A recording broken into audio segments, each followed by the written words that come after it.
Though grief and tragedy appear to be overwhelming, we can channel those feelings, and celebrate and honor the lives of our lost loved ones. That's what TAPS is all about. Grief and tragedy bring people to TAPS, but what they receive is an outpouring of goodness and love.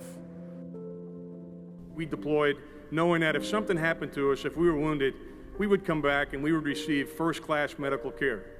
We knew that. We could take it as an article of faith. We also knew that if something happened to us, there would be somebody there to take care of our families. We didn't actually have to check our 6 o'clock. So for 14 years, our men and women have deployed. They've focused on the mission. They've paid attention to what they had to do. And they knew that back home, they had the support network there, and whatever their families needed, there were people there to take care of it. But I got to tell you tonight, no organization is probably as responsible for that sense of confidence that we have had that our families would be taken care of than TAPS.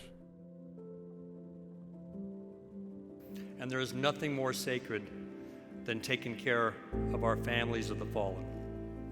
As airmen, we rarely fly into combat alone. We almost always do so in formation. And everyone in the formation has a responsibility, and everyone has to get their job done. I can think of no better example of flying in formation and taking care of each other than what you do with TAPS. I saw in the audience Bonnie Carroll here that runs TAPS Tragedy Assistance Program here in the United States. I saw her in Afghanistan here a couple weeks ago. That's reaching out to the orphans and the children of the martyrs, of the folks that have been killed or wounded in Afghanistan. And Bonnie's done incredible work for all of our services. Thank you, Bonnie. And she's taking that to Afghanistan now. Just gave me goosebumps to say that there. You are not alone.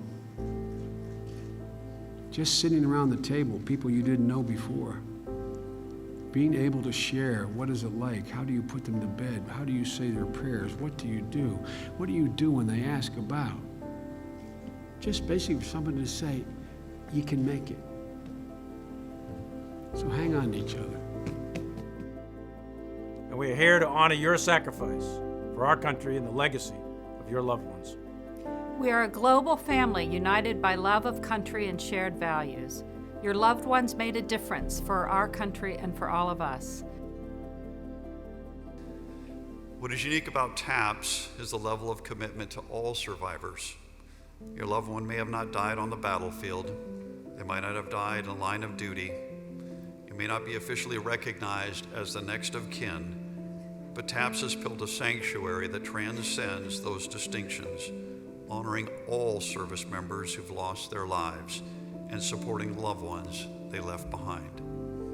It's really hard for the central government, the federal government, the Department of Defense, to keep track of where a surviving family goes when they've lost a loved one. And that's where TAPS comes in, an organization that helps survivors overcome tragic circumstances, the Tragedy Assistance Program for Survivors. That's why TAPS is so important.